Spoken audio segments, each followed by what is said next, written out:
differences between the globe and the flat Earth become apparent when considering distances south of the equator. After all, haven't navigators, geographers, and map makers mapped these areas? And shouldn't they have noticed this quirk by now, if the Earth is indeed flat? Well, the reality is, the rabbit hole just gets deeper from here. So, to begin, the distance between Sydney, Australia and Nelson, New Zealand on the ball Earth, given their coordinates and sparing you the spherical trigonometry, should be 1,310 miles.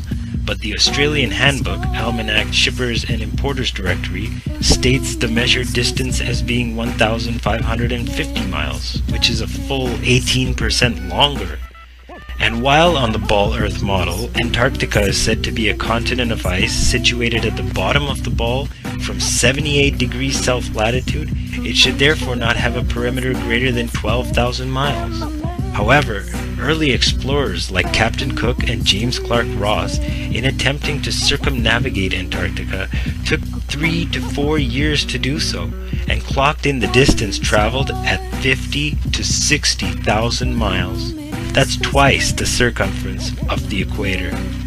But the real proof for the flat Earth map is in the flight paths.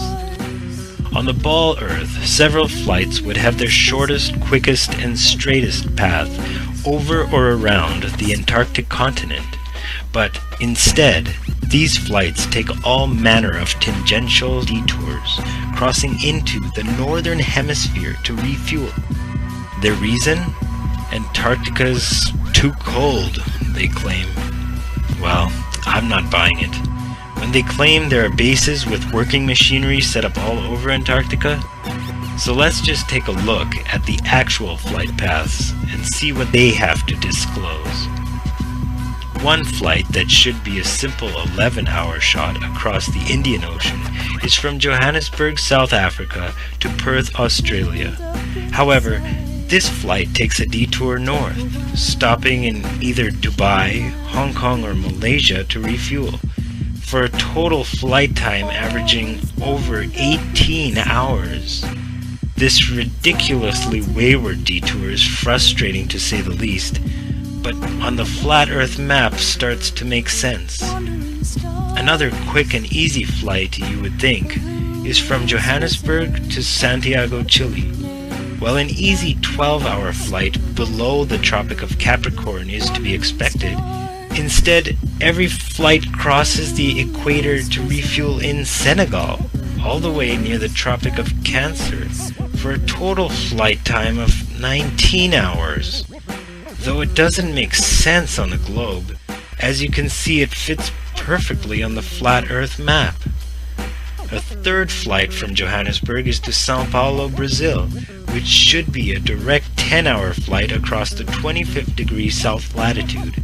But instead, every flight crosses into the north to stop in London to refuel, making the total flight time 24 hours.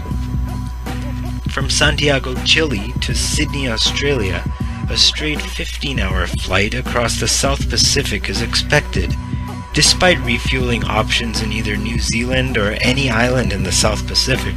The flight stops all the way at Los Angeles to refuel before continuing south to its destination.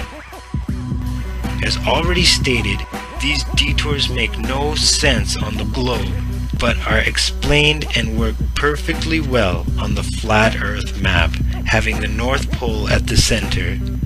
So investigate the subject for yourself and ask questions.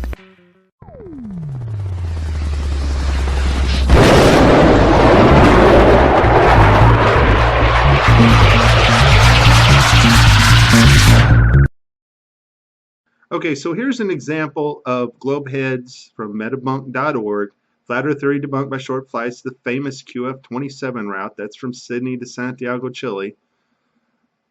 This is their argument to debunk young flat earthers researching out these things, because they use this flight route all the time. But flat earthers, you know how to, I'm going to show you how to deal with them. And what they'll tell you is that your map, which is not your map, it's a Masonic order map, has too many miles going from Sydney to Santiago, Chile. So this map must prove that the Earth is a sphere. Mick West here, great researcher. Mick West bases his finding on the Earth being a sphere because of an airplane. Yep, way to go, Mick West. That's a lot of fact finding there you're doing. And he does the same thing. He takes the azimuthal projection map and draws a ridiculous line on it to Santiago and Sydney to prove that we in fact live on a globe and not a flat plane that does not spin. But here's something they won't tell you. Here's a flight tracker tracking the flight from Sydney to Santiago, Chile, and it's picked up by the Australian ATC radar. Okay, this is the Australian Arctic radar system that tracks the flights across the Pacific here. Okay? Australian ATC radar is controlled by these guys. NASA. Yeah, the same guys that brought us the fake moon landings, the fake going to Mars, and the fake ISS space station. In fact, they control all the airline routes that we see on the trackers. The times, the positions, everything. Using airline fleet management, vortex and wake turbulence studies, Denver Airport Coherent Technologies in partnership with the FAA and who? NASA.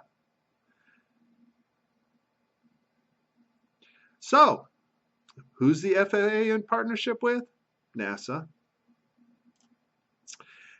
In August 2005, Air Service, Australian Air Services, and the United National Aeronautics and Space Administration, NASA, signed a letter of agreement to undertake collaborative research on air traffic management, decision support, automation, communication, navigation, and surveillance.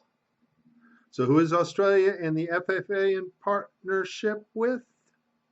NASA. The ones that bring us all the different globe sizes, continent placements, ocean placements. That NASA. The ones that fake going to the moon, fake going to Mars, and fake live feeds on the ISS fake station.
All comes from these guys here. Anytime a globehead brings up a flight route, be it known to you that if they bring up the azimuthal equidistance projection map, it is a Masonic order map, and it's them trying to deceive you with data on these planes and where they're at from NASA. Don't buy into it. They're lying.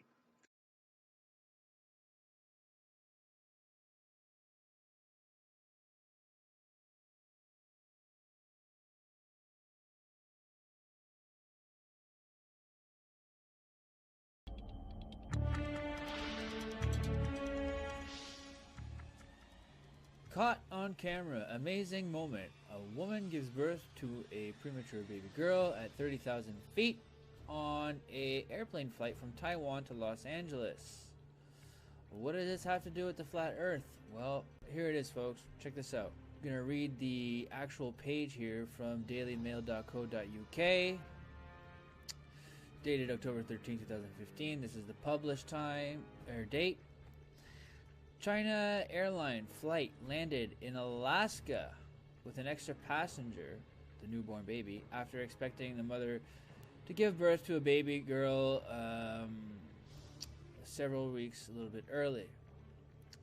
The Taiwan to Los Angeles flight was forced to make an emergency landing on Thursday after a Taiwanese passenger water broke 6 hours into the 19-hour journey. Okay, we have Taiwan and we have Los Angeles. It's a pretty straight flight right across the Pacific Ocean. Agree? Agreed. Alaska is way up north on top of Canada. Okay? Why is it that the emergency stop went to Alaska? Okay, that doesn't make any sense. Well, this is the facts here, folks. Check this out. All right, skeptics believe the Earth is a globe, the Earth is a sphere and not a ball. Well, if we take a look at these pictures here, this is going to explain everything. Here we have the map of the globe. These are the destination points. So from Taiwan to, yeah, it's a pretty straight flight, but they take a detour and go to Alaska. If you look at the map of the globe as a sphere, this is what it looks like. If we look at the flat earth model, okay, we have Taiwan, we have Alaska in the middle, and LA at the end. So Taiwan over here, Alaska's in the middle, LA, Los Angeles on the left. This is the flight pattern, and the reason why they stopped in Alaska, it's because it's on the way there. 6 hours into a 19-hour flight, they decided to make an emergency stop in Alaska instead of going to LA. Why? Because LA is way farther than Alaska. Alright? It doesn't get any more evident than this.